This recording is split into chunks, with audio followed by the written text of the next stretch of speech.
نحمده ونصلي على رسوله الكريم اما بعد اعوذ بالله من الشیطان الرجیم بسم اللہ الرحمن الرحیم والفجر وليال عشر صدق اللہ مولانا العظیم۔ معزز سامعین کرام، ذی الحجہ کا مبارک مہینہ چل رہا ہے اور آج 9ویں تاریخ شروع ہو گئی ہے۔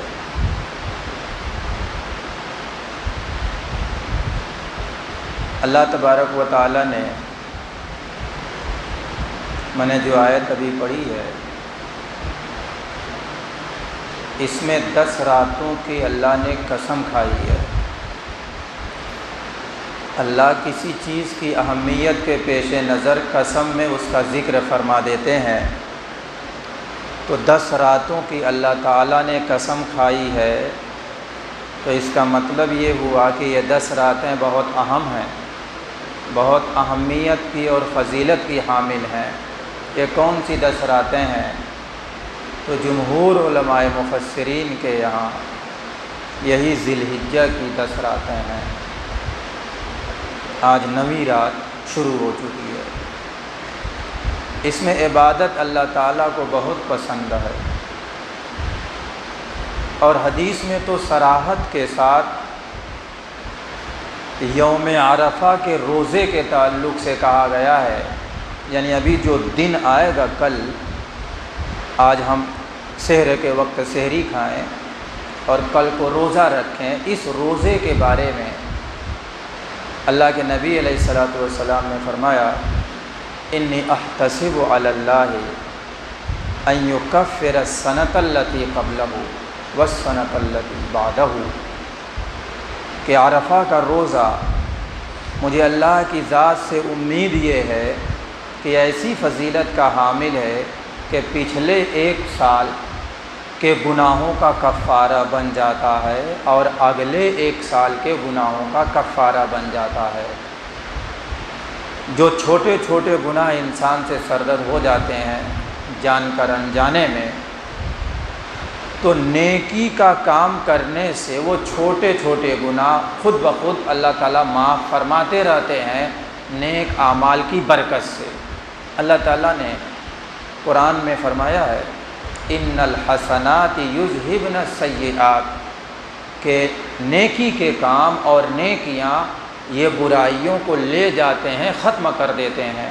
علماء مفسرین لکھتے ہیں کہ انسان سے چھوٹے چھوٹے بہت سے گناہ ہوتے رہتے ہیں، تو جب انسان نیکیاں کرتا ہے تو نیکیوں کی برکت سے وہ چھوٹے گناہ معاف ہوتے رہتے ہیں۔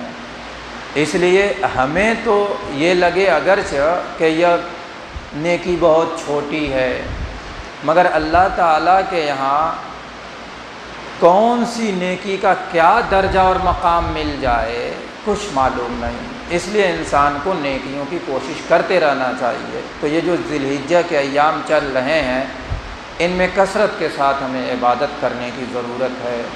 اب تو ایک دم کہہ لیجئے کہ یہ یوم عرفہ شروع ہونے والا ہے اور 9 تاریخ آج شروع ہو گئی ہے، تو اب ہمیں یہ سوچ کر کے کہ 10 راتوں کی فضیلت تھی، اب 1 ہی رات بچ رہی ہے، تو اور زیادہ عبادت کر لینی چاہیے۔ اور اگلے دن کا روزہ، یعنی آج ہم سحری کھائیں اور صبح کو روزہ رکھیں، تو اس میں ذرا دیکھیے اللہ تعالیٰ کی طرف سے کتنا بڑا انعام ہے کہ پچھلے چھوٹے 1 سال کے گناہ معاف ہو جائیں گے اور اگلے 1 سال کے۔ اب انسان سوچے گا کہ اگلے 1 سال کے گناہ کیسے معاف ہوں گے؟ کچھ پتہ نہیں، آدمی آج ہی مر جائے، پرسوں مر جائے، انتقال ہو جائے، معلوم نہیں 1 سال زندہ بھی رہے یا نہیں۔ تو بعض علماء نے لکھا ہے، اور میں نے تقریروں کے اندر بھی سنا ہے، حضرت مولانا اعجاز صاحب اعظمی رحمۃ اللہ علیہ، وہ بھی ہمارے یہاں ایک مرتبہ آئے تھے، تو انہوں نے اپنے بیان میں کہا کہ اس حدیث سے یہ اشارہ مل رہا ہے کہ جو آدمی عرفہ کے دن کا روزہ رکھتا ہے، تو جس سال رکھتا ہے اس سال تو کم سے کم وہ نہیں مرے گا انشاءاللہ۔ اللہ کی ذات سے یہ امید ہے۔ کیوں؟ اس لیے کہ اللہ تعالیٰ کی طرف سے یہ اعلان کروایا جا رہا ہے کہ جو روزہ رکھے گا اس کو اگلے 1 سال کے بھی گناہ اس کے معاف کر دیے جائیں گے۔ تو اگلے 1 سال وہ زندہ رہے گا تب نہ گناہ سرزد ہوگا تو معاف ہوگا۔ تو یہ ایک اشارہ مل رہا ہے، حکمت کی بات انہوں نے یہ ارشاد فرمائی، اور بھی بہت سے علماء نے یہ بات کہی ہے۔ خیر، اور بھی اس کی شکلیں ہو سکتی ہیں۔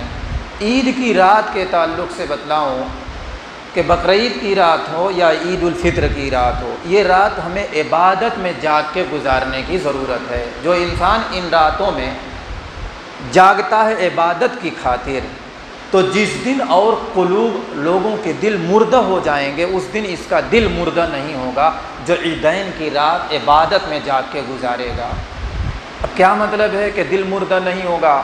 تو بہت سے علماء نے باتیں لکھی ہیں، لیکن اعلاء السنن کے حاشیے میں جہاں یہ حدیث آئی ہے وہاں لکھا ہوا ہے کہ وہ عذاب سے محفوظ رہے گا جس دن اور قلوب لوگوں کے دل مردہ ہو جائیں گے۔ تو جو شخص عیدین کی رات عبادت میں جا کے گزارے گا اس کا دل مردہ نہیں ہوگا۔ اس کا مطلب یہ ہے کہ اس کو عذاب نہیں ہوگا۔ کچھ علماء نے کہا کہ اس کو گھبراہٹ طاری نہیں ہوگی۔ تو یہ کتنی بڑی فضیلت کی چیز ہے۔ ہم جتنا ہو سکے اتنا عبادت میں گزاریں، ضروری نہیں ہے کہ پوری رات جاگیں ہی۔ عام طور سے لوگ رات جاگ کے گزارتے ہیں مگر عبادت میں نہیں گزارتے، تو ذرا سا ہمیں سنبھلنے کی ضرورت ہے۔ دیکھیے، اب تو 10 ذی الحجہ کو بقرعید کے جو ایام ہیں شروع ہو جائیں گے۔ ایام نحر 3 دن ہے، 10، 11، 12۔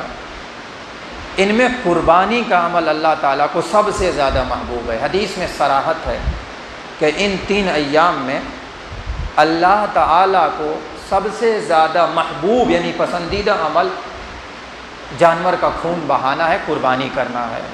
لہٰذا ہمیں چاہیے کہ ہم خوش دلی سے قربانی کیا کریں، بوجھ سمجھ کر کے نہیں، کہ اللہ تعالیٰ کو یہ عمل بہت پسند ہے۔ قربانی کس کے اوپر واجب ہے؟ میں چاہتا ہوں تھوڑا سا 2-4 مسائل بھی بتا دوں، فضائل تو بہت آتے رہتے ہیں۔ آپ جانتے ہوں گے کہ ایک صدقہ فطر کا نصاب ہے جس میں سال کا گزرنا شرط نہیں ہوتا۔ اسی طریقے سے قربانی کا بھی ایک نصاب ہے جس میں سال کا گزرنا شرط نہیں ہوتا۔ 52.5 تولہ چاندی یا 7.5 تولہ سونا، یا کل ملا کر کے 52.5 تولہ چاندی کی جو قیمت ہوتی ہے، روپیہ پیسہ ملا کر کے، چاندی ملا کر کے، سونا ملا کر کے، آپ مجموعی قیمت اس کی لگائیں تو 52.5 تولہ چاندی کی بقدر ہو جائے تو آپ پر سال گزرا ہو یا نہ گزرا ہو، حتیٰ کہ ضرورت سے جو زائد سامان ہیں جو سالوں سال کبھی استعمال ہوتے ہیں کبھی ہوتے ہی نہیں، رکھے ہی رہ جاتے ہیں، تو وہ بھی ضرورت سے زائد مانے جاتے ہیں۔ جیسے مثال کے طور پر کسی کے پاس 4 گاڑی ہو، ایک ہی گاڑی صرف استعمال ہوتی ہو، 2 سال 4 سال کے بعد کبھی ضرورت پیش آ گئی چوتھی گاڑی کی یا تیسری گاڑی کی، یا مان لیجئے 2 گاڑی استعمال ہوتی ہے، تو وہ جو 2 اور ہے نا وہ زائد مانی جائے گی۔ کسی کے پاس 2 بڑا موبائل ہے، اب ایک ہی استعمال ہو رہا ہے، ایک ایسے ہی رکھا ہوا ہے، سالوں اس کی ضرورت ہی نہیں پڑ رہی، وہ سوچ رہا جب یہ خراب ہوگا تب اس کو استعمال کروں گا، تو وہ بھی ضرورت سے زائد مانا جاتا ہے۔ کسی کے پاس یوں ہی زمین پڑی ہوئی ہے، گھر اس کے پاس باقاعدہ ہے، 2 پلہ 4 پلہ، 2 کمرے 4 کمرے ہیں، وہ رہ رہا ہے، سوچ رہا ہے کہ جب بچے بڑے ہو جائیں گے تو وہ بنوا کر وہاں رہیں گے، تو وہ بھی ضرورت سے زائد مانا جائے گا اور اس کی قیمت بھی جوڑی جائے گی۔ اور ظاہر ہے کہ اتنا کم تو کسی کے پاس نہیں ہوتا کہ جو 70,000 65,000 کی وہ زمین نہ بکے، تو کتنے لوگوں پر زمین کی وجہ سے قربانی واجب ہوتی ہے، مگر وہ یہ سوچتے ہیں کہ میرے پاس نقدی تو نہیں ہے اس لیے قربانی نہیں کرتے۔ یہ غلط ہے۔ اگر وہ ضرورت سے زائد ہے تو پھر ایسی صورت میں آپ پر قربانی اس زمین کی وجہ سے واجب ہے۔ ضرورت سے زائد نہ ہو، اس کا معنی یہ ہے کہ مثلا آپ کسی کے کرائے کے گھر میں رہتے ہوں اور آپ نے زمین لی ہے کہ پیسہ کچھ ہوگا تو میں بنواؤں گا، تو اب وہ آپ کی ضرورت سے زائد نہیں ہوا۔ کیوں؟ اس لیے کہ آپ کے پاس اپنا ذاتی مکان ہے ہی نہیں، ذاتی زمین کوئی اور نہیں ہے اس کے علاوہ، وہ تو آپ کرائے کے مکان میں رہتے ہیں، کبھی اس میں سے نکل کر کے وہاں جائیں گے تو وہ تو آپ کی ضرورت کا مانا جائے گا۔ گاڑی گھوڑا یا ایک موبائل یا اس کے علاوہ کولر ہے، فریج ہے، اے سی ہے، یہ سب ضرورت کی چیزیں مانی جاتی ہیں، ان کی وجہ سے قربانی واجب نہیں ہوتی۔ ایک صاحب پوچھ رہے تھے کہ مولوی صاحب لوم ہمارے پاس 2 ہے، اس کی وجہ سے قربانی واجب ہوگی کہ نہیں؟ تو یہ مشین کمانے کا آلہ ہے، یہ ضروری چیز ہے، یہ نہ رہے تو آپ بھیک مانگنے لگیں گے، تو اس لیے یہ ضرورت کی چیزوں میں سے ہے، اس کو نہیں جوڑا جائے گا، چاہے وہ 4 لوم ہو 5 لوم ہو۔ ہاں اس کی کمائی اب آ گئی، یا اس کی ساڑی آپ کے پاس ہے، آپ اپنا ہی بن رہے ہیں، ٹھیک ہے، تو ایسی صورت میں اس کو جوڑا جائے گا، مگر مشین کی قیمت یعنی لوم کی قیمت نہیں لگائی جائے گی۔ گرہستھ لوگ ہیں، ان کے پاس کئی بنڈل ساڑیاں رہتی ہیں، کون تانا ہے، کسی کو دینا ہی ہے، ٹھیک ہے، لیکن اس کی بھی قیمت جوڑی جاتی ہے کہ اس کی وجہ سے بھی قربانی واجب ہوگی۔ زکوٰۃ میں بھی یہ سب چیزیں ہوتی ہیں، تو خیر یہ چیز ہے۔ ایک چیز اور بتانی تھی کہ ہر صاحب نصاب پر، وہ بالغ ہے، عقل مند ہے، پاگل مجنون دیوانہ نہیں ہے، بڑا ہے یعنی بالغ ہے، 15 سال یا اس سے کم میں بھی آدمی بالغ ہو سکتا ہے، چاہے مرد ہو یا عورت، وہ مسافر نہ ہو، مقیم ہو، بالغ ہو، نصاب کے بقدر مال کا مالک ہو، یعنی اس کا اپنا ذاتی اتنا پیسہ ہو، سونا ہو، زیور ہو یا چاندی ہو، جو بھی ہو، تو اس پر قربانی واجب ہے۔ اب گھر میں 4 پتوہ رہتی ہیں مثال کے طور پر، اور چاروں بیٹے باپ کے ساتھ رہتے ہیں، تو صرف باپ اپنے نام کرا لے گا، اور جو پتوہ وغیرہ ہیں ان کے پاس اپنا ذاتی زیور ہے 1-1 لاکھ کا، 1.5 لاکھ کا، تو باپ صرف اپنے نام کرا لے گا، تو ان چاروں پتوہوں کا ذمہ ساقط نہیں ہوگا۔ اگر وہ بھی الگ سے صاحب نصاب ہیں، چاہے وہ ایک میں رہ رہی ہیں، مگر کیونکہ وہ اپنے گھر سے بھی زیور لاتی ہیں، اور کچھ سسرال والے بھی دیتے ہیں، مالک بھی بنا دیتے ہیں، تو اگر وہ 52.5 تولہ چاندی کے بقدر ہو جائے، یا مجموعی طور پر اس کی قیمت کے بقدر ہو جائے، تو ان پر الگ سے قربانی واجب ہے۔ بیٹے اپنے پاس کچھ پیسہ رکھتے ہوں، اگرچہ باپ کے ساتھ ہی رہتے ہوں، لیکن اپنا ذاتی پیسہ رکھتے ہوں، اور وہ بھی نصاب کے بقدر ہو جائے، تو اب ان بیٹوں پر الگ سے قربانی واجب ہوگی۔ کاروبار بہت سے لوگوں کا ایک ساتھ چلتا ہے، اور سارا پیسہ ابا کو دیا جاتا ہے، بنارس میں ایسا ہوتا ہے، مئو میں بھی بہت سی جگہوں پر ایسا ہوتا ہے کہ اگر 5 اولاد ہے تو 5 کا کاروبار سب اپنا کر رہے ہیں، چلا رہے ہیں ایک ہی میں، اور سارا پیسہ ابا کے پاس جا رہا ہے، لیکن ابا خرچ کے طور پر بچوں کو دے رہے ہیں، اور اتنا دے رہے ہیں کہ بچے خود ہی 8-8 10-10 لاکھ روپے کے مالک ہیں، تو وہ کہتے ہیں کہ ہم تو ایک میں ہیں۔ ٹھیک ہے، آپ ایک میں ہیں، تو صرف ایک میں رہنے سے آپ کا ذمہ بری نہیں ہو جائے گا۔ ایک میں رہیں یا الگ رہیں، دیکھا یہ جائے گا کہ آپ کا اپنا ذاتی نصاب کے بقدر مال ہے یا نہیں، تو ظاہر ہے کہ 8-8 10-10 لاکھ روپیہ ایک میں رہتے ہوئے آپ کے پاس ہے، تو ایسی صورت میں صاحب نصاب تو آپ ہیں ہی، آپ پر قربانی واجب ہے، زکوٰۃ واجب ہے، صدقہ فطر واجب ہے، ساری چیزیں واجب ہیں۔ کچھ لوگ کہتے ہیں کہ ہمیں اندازہ نہیں لگتا، چونکہ تقسیم نہیں ہوا ہے کہ کس کا کتنا ہے، تو بھائی اس کا آپ ایک تخمینہ لگائیں گے کہ مان لیجئے کہ کاروبار کتنے میں چل رہا ہوگا، 5 لاکھ کی قیمت پوری ہوگی، یا 10 لاکھ میں کاروبار چل رہا ہوگا، اور کتنے بھائی ہیں، 5 بھائی ہیں، 10 لاکھ میں چل رہا ہے، اگرچہ تقسیم نہیں ہوا، سب اکٹھا چل رہا ہے، لیکن مانا یہ جائے گا کہ 2-2 لاکھ روپے سب اپنا اس میں لگائے ہوئے ہیں، سب کا بیلنس ہے، تو ایسی صورت میں پھر جب ظاہر ہے کہ تقسیم ہوگی تو 2-2 لاکھ روپیہ سب کو ملے گا۔ ابھی تو فی الحال مشترک ہے، اس لیے نہیں مل رہا ہے، تو اگر ایسی صورتحال ہو تب بھی قربانی واجب ہے۔ تو اچھی طرح اپنے بارے میں، اپنے ذاتی مسئلے کے بارے میں کسی عالم سے سمجھ لینا چاہیے کہ میرا ذاتی معاملہ یہ، تو میں نے عمومی طور پر یہ باتیں بتا دیں۔ اب بیٹی گھر میں رہ رہی ہے، ابھی شادی نہیں ہوئی ہے، زیور لے کر کے ابا نے رکھا ہوا ہے، تو بہت سے لوگ یہ سوچتے ہیں کہ اگر میں خود رکھتا ہوں تو اس کا مالک میں رہوں گا، اور بچی کو اگر دے دیتا ہوں، چاہے وہ چھوٹی ہو یا بڑی ہو، اس کو مالک بنا دیتا ہوں تو وہ مالک ہو جائے گی، تو چاہے آپ رکھیں چاہے وہ رکھے۔ اگر بیٹی کو آپ نے مالک بنا دیا ہے تو ایسی صورت میں وہ مالک ہو گئی، اور وہ اگر اس وقت جو کرنٹ ڈیٹ میں نصاب کی جو قیمت میں نے نیٹ سے دیکھی ہے تو وہ 60,000 سے اوپر جا رہی ہے، 63,000 63,500 جا رہی ہے، بعض ریٹوں کے حساب سے 65,000 تک نصاب جا رہا ہے اس وقت کا کرنٹ ڈیٹ کا۔ ابھی آپ پرسوں دیکھنے لگیں گے یا 5 دن پہلے کا دیکھیں گے تو 1,500 آگے پیچھے ہو جاتا، اس لیے کچھ کہا نہیں جا سکتا متعین طور پر کہ یہی اتنا ہی ہے۔ تو اگر اس زیور کو آپ نے بیٹی کو دے دیا ہے اور وہ 65,000 کے قریب کا ہے، تو ایسی صورت میں اس زیور کی وجہ سے اگر وہ بچی آپ کی بالغ ہے تو قربانی واجب ہے۔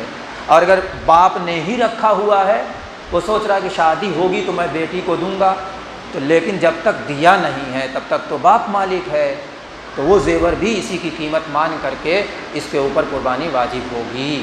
تو یہ اچھی طرح سمجھنا چاہیے۔ 4 بیٹیاں ہیں، چاروں کو بنوا کر کے دے دیا، چاروں کی شادی نہیں ہوئی ہے لیکن چاروں بالغ ہیں اور چاروں کا 70,000 یا 1,00,000 کے قریب ہے، تو چاروں پر اس زیور کی وجہ سے قربانی واجب ہو جائے گی۔ تو یہ مسائل ہیں۔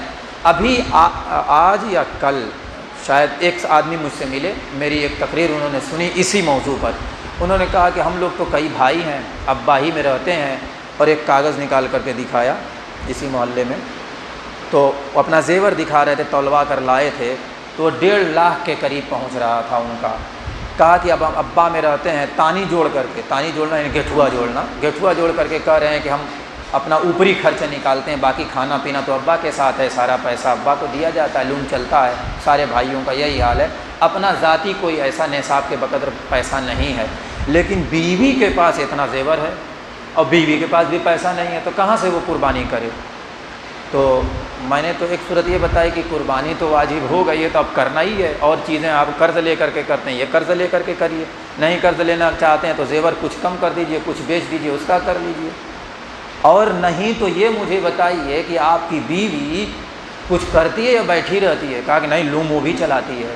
میں نے کہا دیکھو، لوم چلانا یہ بیوی کے ذمہ نہیں ہے، اس کے ذمہ واجب اور ضروری نہیں ہے، وہ تو احسان کر رہی ہے۔ ہمارے ماحول میں یہ چل رہا ہے، معاشرے میں چل رہا ہے کہ عورتوں سے خوب لوم چلوایا جاتا ہے، کاروبار کرایا جاتا ہے، ورنہ ذمہ داری خود کس کی ہے؟ شوہر کی ہے۔ جب وہ اپنے باپ کے یہاں رہتی ہے تو باپ کی ذمہ داری ہے، اور جب شادی ہو کر کے چلی جاتی ہے وہ سسرال میں، تو پھر شوہر کی ذمہ داری ہوتی ہے کہ وہ مکان بھی دے، کھانے پینے کا انتظام بھی کرے، ٹھیک ہے، مگر آپ اس سے کام لے رہے ہیں تو اس کے کام کا کچھ عوض دے رہے ہیں، کچھ نہیں دے رہے ہیں۔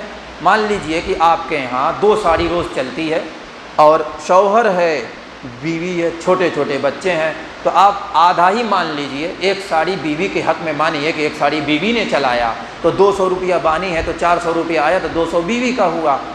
اب آپ یہ سوچ لیں گے کہ بیوی کے ذمہ واجب ہے تو بیوی ہی ادا کرے، تو بیوی کو آپ پیسہ اس کا تو دے نہیں رہے ہیں، تو وہ کہاں سے ادا کرے گی؟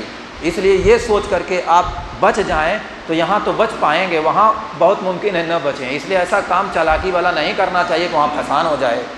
بھائی سارا کام اس سے کرا رہے ہیں، اس کا پیسہ خود اپنی ضروریات میں خرچ کر رہے ہیں، اس بیچاری پر قربانی واجب ہوئی تو دامن چھوڑا کے بھاگ رہے ہیں کہ اس کے ذمہ میں کیا کروں؟ یہ غلط ہے، یہ صحیح طریقہ نہیں ہے۔ وہ احسان کر رہی ہے آپ کے ساتھ، کچھ آپ اخروی احسان اس کے اوپر کیجئے۔ تو بہرحال یہ معمولی سے مسائل تھے، البتہ ذبح کے 1-2 مسائل بتا دوں، اپنی بات کو ختم کروں گا۔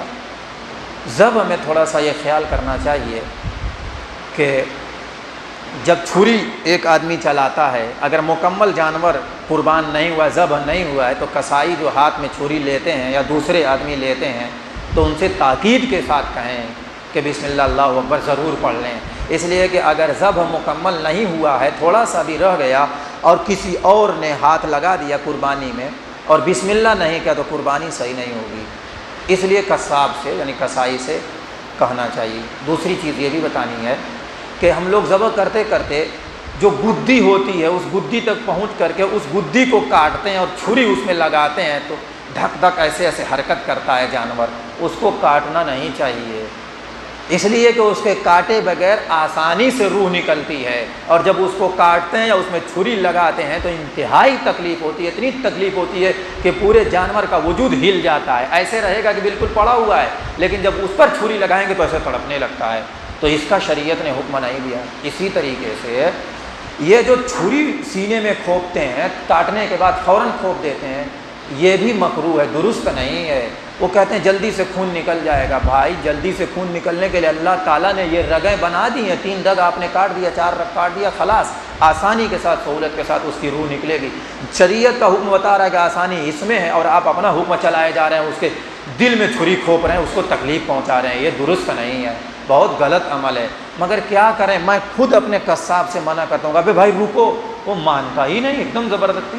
تو ہونا یہ چاہیے کہ سب لوگ جتنے حصہ دار ہیں کہ دیکھ تو کہ قریب نہیں کہا ہوا کہ ایسے اگر کہیں کہ تب مانے گا۔ کوئی ایک مولوی صاحب اکیلے پڑ جاتے ہیں، سب لوگ چپ رہتے ہیں اور وہ آ کے کھونپ دیتا ہے، تو سب کو بتانا چاہیے کہ بھائی ہم جو ہے جانور کو راحت پہنچانے کے لیے کر رہے ہیں، یہی حکم ہے۔ اسی طریقے سے چھری وغیرہ تیز کرنا ہو تو ایک جانور بدھا ہوا ہو، چاہے اسی جانور کو ذبح کرنا ہو، تب بھی اس کے سامنے نہ ذبح کریں، اس لیے کہ گویا یہ دو موت دینا ہے۔ اللہ کے نبی کی حدیث سے یہ اندازہ ہوتا ہے کہ کاہیں کو دو موت دے رہے ہو۔ اسی طریقے سے دوسرا جانور وہاں بدھا ہوا ہے، یہاں ایک جانور کو ذبح کر رہے ہیں، وہ دیکھ کے گھبرا رہا ہے، تو یہ سب طریقے اسلامی نہیں ہیں، ہمارے اپنے گھڑے ہوئے ہیں، بس بچپنے سے ہم کر رہے ہیں، دیکھ رہے ہیں، سن رہے ہیں، ہم کو کچھ دقت نہیں محسوس ہو رہی ہے، یہ سب صحیح نہیں ہے۔ باقی کسی کے ذہن میں کوئی مسئلہ ہو، کوئی سوال ہو تو پوچھ سکتا ہے۔ ایک میرے ذہن میں آ گیا تو میں بتا دیتا ہوں، میں نے اس سے پہلے بھی بتایا تھا اور بھی بتاتا رہتا ہوں، ویڈیو بھی بناتا رہتا ہوں۔ احتیاط میں بتاتا ہوں کہ جیسے آپ کی اولاد کوئی باہر سعودی عرب رہ رہی ہے، تو وہ اگر صاحب نصاب ہے، پیسہ اس کے پاس اچھا خاصا ہے، وہ اگر آپ سے کہے کہ ابا میرے نام قربانی یہاں کرا دیجئے، تو آپ یہاں کے پہلے دن میں کرا دیجئے یا دوسرے دن میں کرائیے۔ تیسرے دن کرانے میں علماء کا بہت سخت اختلاف ہے۔ علماء کہتے ہیں، کچھ علماء کہتے ہیں کہ یہاں کا تیسرا دن ہوتا ہے اور وہاں کا چوتھا دن ہو جاتا ہے۔ عام طور پر یہی ہوتا ہے کہ وہاں ایک دن پہلے عید بقرعید ہوتی ہے، تو اگر آپ یہاں کے تیسرے دن کرائیں گے تو بہت ممکن ہے کہ وہاں کا چوتھا دن ہو۔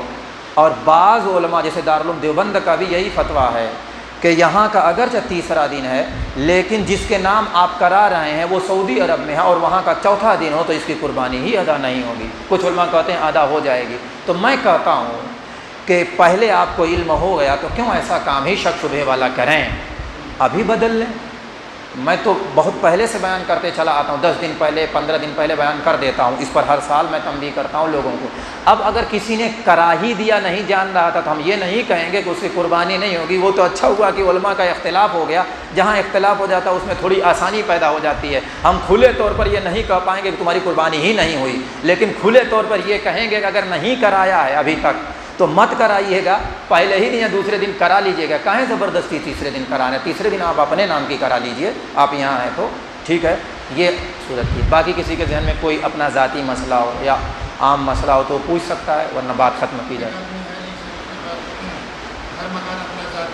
جی ہاں ہاں ہاں ہاں، تو اپنا مکان ذاتی ہے نا، ہاں تو قربانی اس زمین کی وجہ سے واجب ہوگی۔